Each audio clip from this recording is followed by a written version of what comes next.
Latest episode দেখুন একদম add free.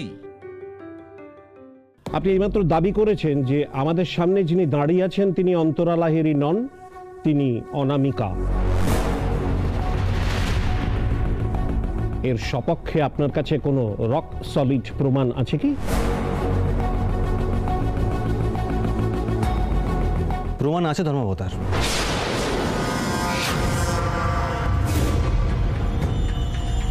একাধিক প্রমাণ আছে। আমি সাক্ষীদের ভেতরে আনার অনুমতি চাইছি। কলি দিদি, তুমি সাক্ষীদের ভেতরে নিয়ে এসো।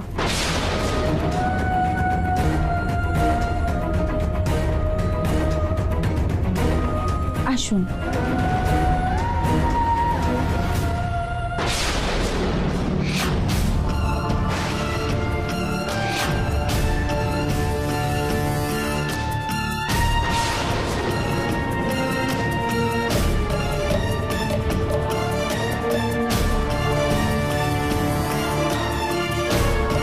এই তিনজনের সঙ্গে কথা বললে আপনার কাছে পুরো বিষয়টা পরিষ্কার হয়ে যাবে।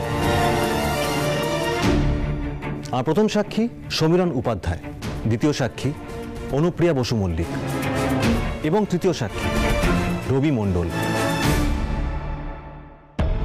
কি শুরু করেছে এরা? এরা কারা? খেলাটা কিভাবে খুললো? রণ তো আমাকে এদের বিষয়ে কিছু জানায়নি। ইওর অনার, এবার আমি আপনাকে একটা গল্প বলবো। অবশ্য গল্প বললে ভুল বলা হয়। আমি আপনাকে একটা সত্য ঘটনা বলব। দিনটা ছিল 1998 সালের 1 মে। আসানসোলের বাসিন্দা রজত দত্ত এবং ওনার স্ত্রী সুমিতা দত্ত তাদের একমাত্র কন্যা সন্তান অনামিকাকে নিয়ে পুরুলিয়ায় বেড়াতে আসে। আপনার এবং এই আদালত কক্ষে উপস্থিত সকলের মনে হতেই পারে যে এই রজত দত্ত এবং সুমিতা দত্ত এরা কারা এবং এই কেসের সঙ্গে এদের কী সম্পর্ক। ইওর অনার, এই রজত দত্ত এবং সুমিতা দত্ত এই কেসের জন্য ঠিক কতটা ইম্পর্ট্যান্ট সেটা আমি একটু পরে ক্লিয়ার করছি।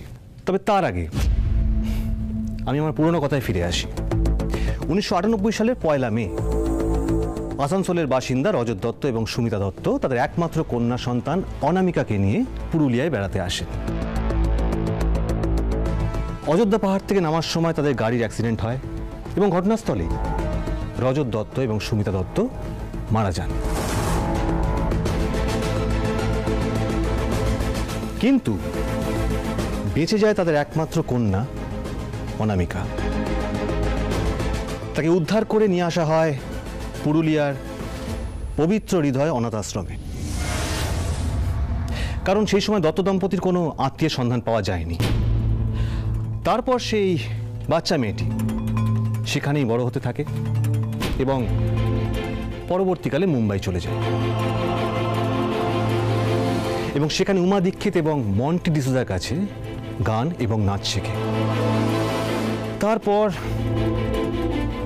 অনন্ত সাবরওয়ালের খুনের মামলায় জড়িয়ে পড়ে নিজের নাম পরিচয় ভাঁড়িয়ে অন্তরা লাহিড়ী সেজে ঢুকে পড়ে ইন্দ্রজিৎ লাহিড়ীর বাড়িতে। অবজেকশন ইওর অনার, এই সব কিছু মিথ্যে, সব কিছু বানানো। Objection overruled. Mr. Basu, please continue. Thank you your honour. সত্যি না মিথ্যে সে তো কোর্ট বিচার করবে।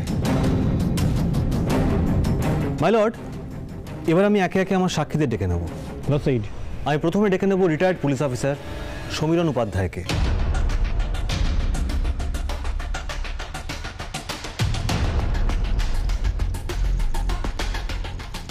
বলুন। যা বলিব সত্য বলিব, সত্য ছাড়া মিথ্যা বলিব না। যা বলিব সত্য বলিব, সত্য ছাড়া মিথ্যা বলিব না। সমীরণ বাবু, এতক্ষণ আমি যা যা বললাম তা কি ভুল? প্রত্যেকটা কথা ঠিক। আমি সেই সময় পুরুলিয়াতে পোস্টেড ছিলাম।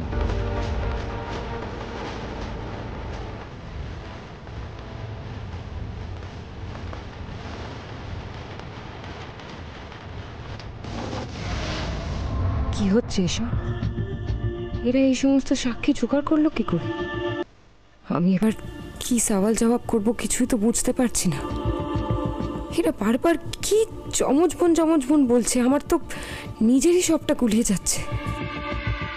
ওরা এত দূর পৌঁছলো কি করে? ওদের কাছ থেকে তো ফাইলটা কেড়ে নিয়েছিল রণর গুন্ডারা।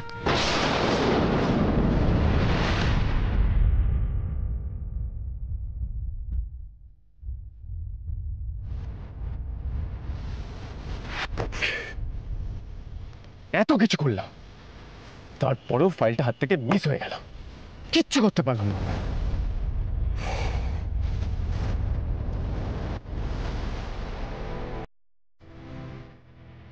কি হলো, তুমি কি ভাবছো? 2রা মে 1998। সেটা তো আমিও দেখেছি, তাই কি হবে? অনামিকাকে ওই দিনই এখানে নিয়ে আসা হয়েছিল, মানে ফাইলে সেটাই লেখা ছিল। এক মিনিট মিতুল, আমি যতদূর জানি যে কোনো আশ্রমে বাচ্চাদের নিয়ে আসে পুলিশ, তার মানে পুলিশের কাছেও সেম ইনফরমেশন আছে।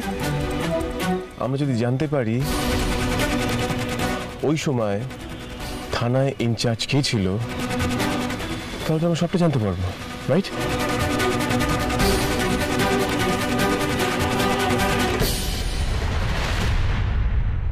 সেই সময় আমি ওই এলাকার ওসি ছিলাম ধর্মাবতার। নানা রকম সোর্স কাজে লাগিয়ে মিতুল এবং ইন্দ্র আমার খোঁজ পায় এবং তারা আমার সঙ্গে দেখা করতে আসে। ওরা আমার বারাসাতের বাড়িতে এসেছিল। প্রথম দিকে আমি ওদের ইগনোর করেছিলাম, কিন্তু পরে ওদের সাথে কথা বলতে বলতে আমি কনভিন্সড হই যে বিষয়টা জেনুইন।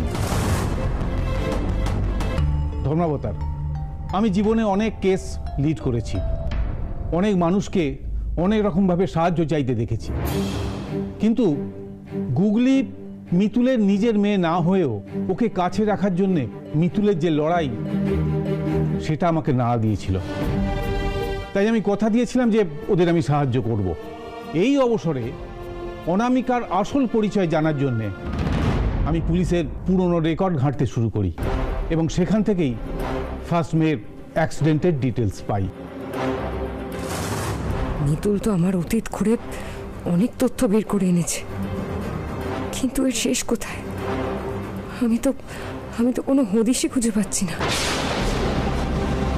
আমি যদি এই ঘটনাটা জানতাম আমার মনে ছিল, কারণ অ্যাক্সিডেন্টের সময় ওই ফ্যামিলির কোনো আত্মীয় স্বজনের খোঁজ পাওয়া যায়নি,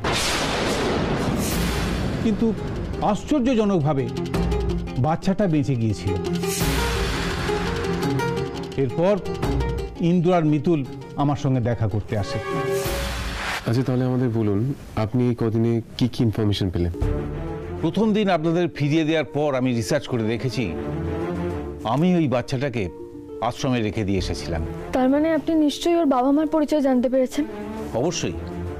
বাচ্চাটার মৃত বাবা মায়ের নাম রজত দত্ত আর সুমিতা দত্ত, আর ঠিকানা 14B বাইলেন রোড, আসানসোল। আচ্ছা, আপনি কি কোনোভাবে রজত দত্ত আর ওই সুমিতা দত্তর ছবি দেখাতে পারবেন? ও হ্যাঁ, ছবি তো রেখেছিলাম আপনাদের দেখাবো বলে। 1 মিনিট।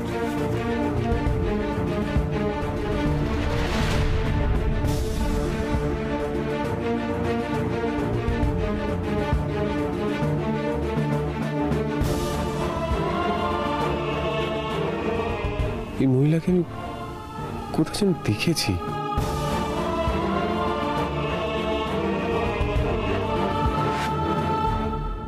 এইভাবেই অনামিকা এবং তার মা বাবার ছবি আমি ইন্দ্র ও মিতুলের হাতে তুলে দিয়েছিলাম। তাই মিস্টার বসু যে অ্যাক্সিডেন্টের কথা বললেন সেটা পুরোপুরি সত্যি। আপনাকে অসংখ্য ধন্যবাদ। আপনি আপনার অমূল্য সময় নষ্ট করে আদালতে সাক্ষী দিলেন। আপনি বসতে পারেন। ইওর অনার, একটু আগে যে কথা আমি বলছিলাম, আমাদের সামনে যিনি দাঁড়িয়ে রয়েছেন তিনি আসল অন্তরা লাহিড়ী নন। উনি অন্তরা যমজ বোন অনামিকা। তার সপক্ষে আমি আমার প্রথম প্রমাণ পেশ করলাম। কে অনামিকা? হ্যাঁ, কে অনামিকা? তুমি বললেই হয়ে যাবে যে অন্তরার যমজ বোনের নাম অনামিকা? হ্যাঁ, এই সমস্ত কিছু মিথ্যে। আর কি লাভ এই অনামিকার জন্ম বৃত্তান্ত, তার পরিচয়, এসবের ব্যাপারে জেনে? আদালতের দৃষ্টি ঘোরানো হচ্ছে, সময় নষ্ট করা হচ্ছে। ইওর অনার, এই সমস্ত কিছু মিথ্যে কথা। আপনি শান্ত হন, আপনাকে বলার সুযোগ আমি দেব। Mister Basu, please continue.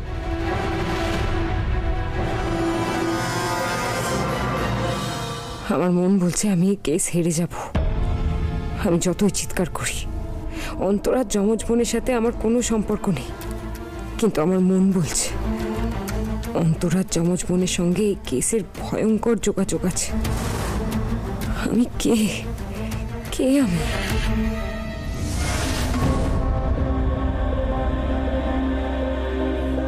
Hello Ronu, হ্যাঁ আমরা জিতে গেছি তো কেসটা। যেটা তো দূরের কথা, আমরা ফেসে না চাই। মানে মিতুল আবার খেলা ঘুরিয়ে দিয়েছে, সাংঘাতিক কাণ্ড ঘটিয়েছে একটা। অন্তরা পাস্ট বের করে এনেছে, এখন মিতুল আর ইন্দ্র মিলে কোর্টের সামনে সেটাই পেশ করছে। এবার বলো কি হবে? হোয়াট? এবার আমি আমার মক্কেল ইন্দ্রজিৎ লাহিড়ীকে কাঠগড়ায় ডাকতে চাই। প্রসিড।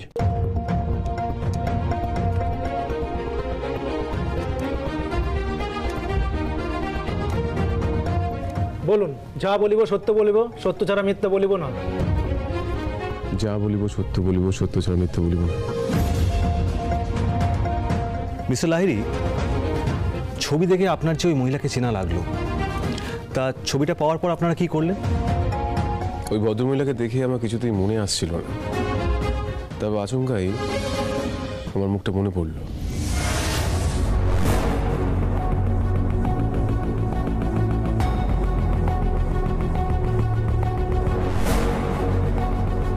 কি হয়েছে বলবে তো? কি খুঁজছো তুমি তখন থেকে?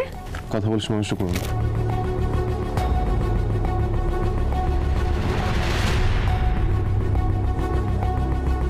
কোনো ছবি খুঁজছো?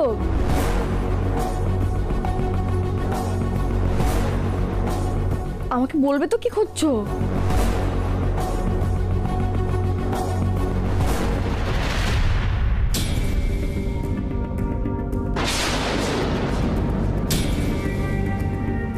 মিতুল দেখো,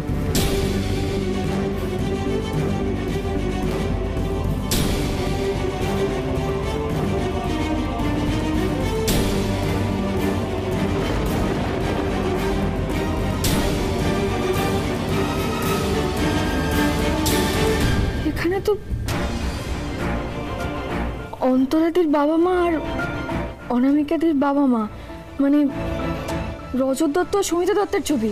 এক্স্যাক্টলি। আমি তোমাকে বলছিলাম না মিতুল, ওই ছবিতে যে নিয়ে আছেন তাকে দেখে খুব চেনা চেনা লাগছে।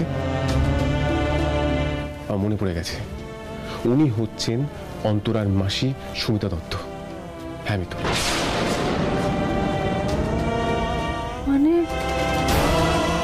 অনামিকার মা অন্তরাদের মাসি? হ্যাঁ, অন্তরা আমায় একবার বলেছিল ওর মাসি নাকি অ্যাক্সিডেন্টে মারা যান, তখন অন্তরা ছোট ছিল। ইওর অনার, এবার আপনার সামনে আমি এই দুটো ছবিও পেশ করতে চাই।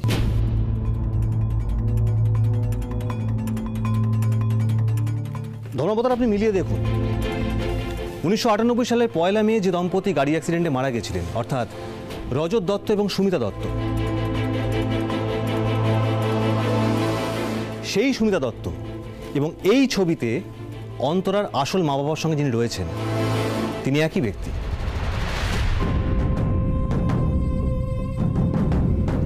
তিনি অন্তরা লাহিড়ী অর্থাৎ ইন্দ্রজিৎ লাহিড়ীর স্ত্রীর নিজের মাসি। না, এই সব কিছু মিথ্যে, এই সব কিছু মিথ্যে, এই সব কিছু সাজিয়েছে মিতুল। মিতুল, মিতুল কেন করছো তুমি আমার সাথে এরকম? কেন শত্রুতা করছো? কোর্টের সামনে এরকম ভিত্তিহীন তথ্য তুমি কেন আনছো মিতুল? আমার কোনো মাসি নেই, আমার কোনো মাসি ছিল না। মিতুল, তুমি কেন সবার সামনে এই মিথ্যে কথাগুলো আনছো? হ্যাঁ, কেন কেন? আপনি শান্ত হন, আপনি প্লিজ শান্ত হন। আপনি আদালতের অমর্যাদা করবেন না। তুমি আজ আমার উপর যতই চিৎকার করো না কেন, আমি আজ রাগ করব না অনামিকা।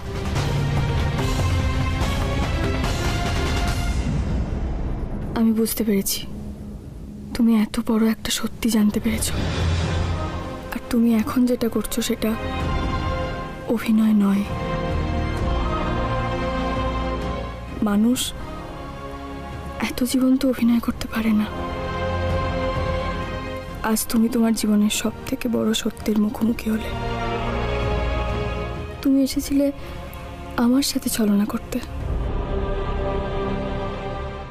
কিন্তু তোমার ভাগ্যই যে তোমার সাথে কত বড় ছলনা করেছে আমি সেটাই শুধু ভাবছি।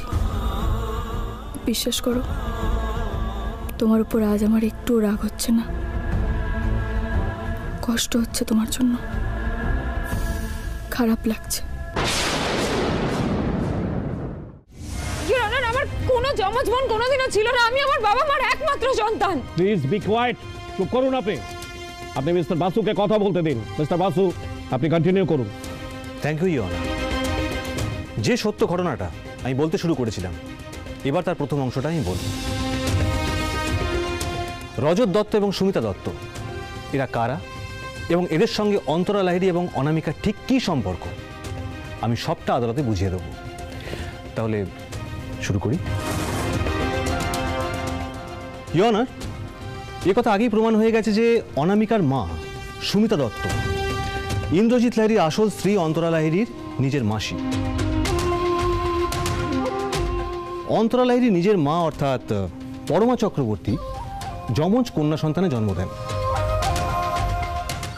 যার মধ্যে একটি সন্তানকে উনি ওনার দিদি সুমিতা দত্তকে দিয়ে দেন, কারণ সুমিতা দত্তের নিজের কোনো সন্তান ছিলেন না। এই কথা অন্তরার নিজের মা বাবা অর্থাৎ স্নেহজিৎ চক্রবর্তী এবং পরমা চক্রবর্তী আর ওর মাসি মেশো অর্থাৎ রজত দত্ত এবং সুমিতা দত্ত ছাড়া আর কেউই জানতো না। তবে অনেকের মধ্যেই সন্দেহ হয়েছিল। মিস্টার লাহিড়ী, আপনি আসতে পারেন। ইওর অনার, এবার আমি ডেকে নেব আসল অন্তরা লাহিড়ীর মাসি মেশো রজত দত্ত এবং সুমিতা দত্ত একই সাথে অনামিকার বাবা মা যে অ্যাপার্টমেন্টে থাকতেন, সেই অ্যাপার্টমেন্টের সিকিউরিটি গার্ড রবি মণ্ডলকে। প্রসিড।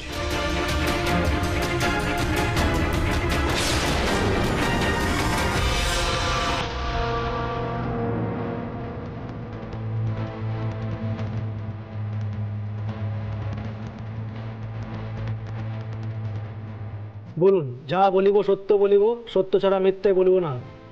যাহা বলিব সত্য বলিব, সত্য ছাড়া মিথ্যা বলিব না।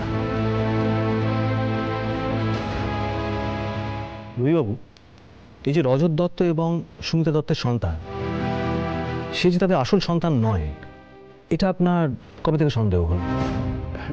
দেখুন, আমি তো মিতুল দিদি আর দাদাবাবুকে সব কথাই বলেছি।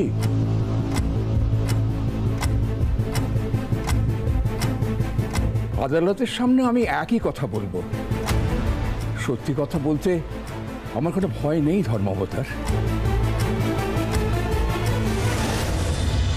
দত্তবাবুরা মেয়েটিকে কিন্তু খুব ভালোবাসতেন, কিন্তু মেয়েটি কিন্তু ওদের কেউ ছিল না। একদিন দত্তগিন্নি হঠাৎ মেয়েটিকে নিয়ে এসে বললেন মেয়ে হয়েছে। হ্যাঁ, কিন্তু বিশ্বাস করুন, আমি কিন্তু মা হওয়ার কোনো লক্ষণ ওর মধ্যে দেখিনি। আপনি নিশ্চিত মা হওয়ার কোনো লক্ষণ ওনার শরীরে ছিল না? ও মা, নিশ্চিত হব না কেন? আমি তো দিন রাত এখানেই বসে থাকি। ওনারা মর্নিং ওয়াকে বেরোন, অফিসে যান, তারপরে বাজার করে আসেন, রাত্রিরে পার্টি করে ফেরেন, কিন্তু না, ওনার মধ্যে তো মা হওয়ার কোনো লক্ষণ আমি দেখিনি।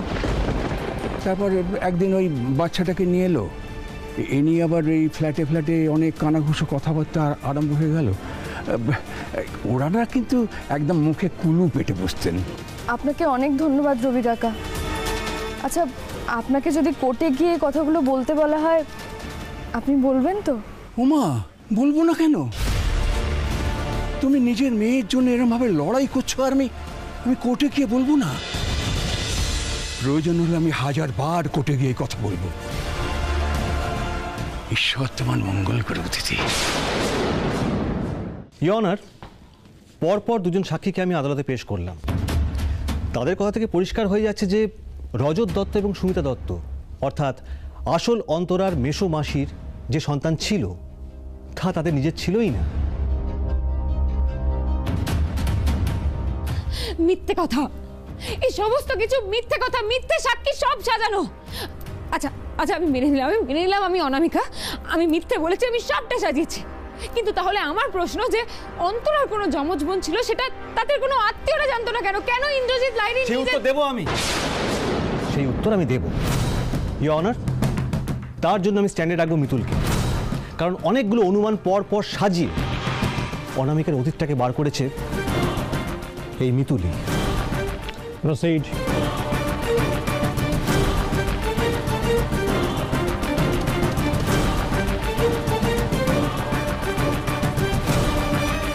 বলুন, যাহা বলিব সত্য বলিব, সত্য ছাড়া মিথ্যে বলিব না। যাহা বলিব সত্য বলিব, সত্য ছাড়া মিথ্যা বলিব না।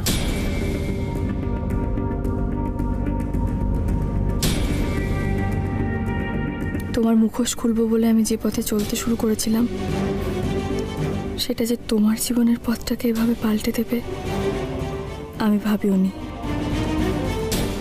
আজ আমি যা বলবো তাতে তোমার অতীতটাই সবার সামনে উঠে আসবে। প্রমাণ হয়ে যাবে যে তুমি অন্তরা দিদি নও, তুমি অন্তরা দিদির যমজ বোন অনামিকা। তুমি আমাদের ঠকিয়েছ, আমার সঙ্গে খারাপ ব্যবহার করেছ, আমার মেয়েকে প্রতিটা মুহূর্তে কষ্ট দিয়েছ, কিন্তু তারপরেও আমার কষ্ট হচ্ছে। ভোলে বাবার কৃপায় তুমি ভালো থাকো, এটুকুই আমি চাইব।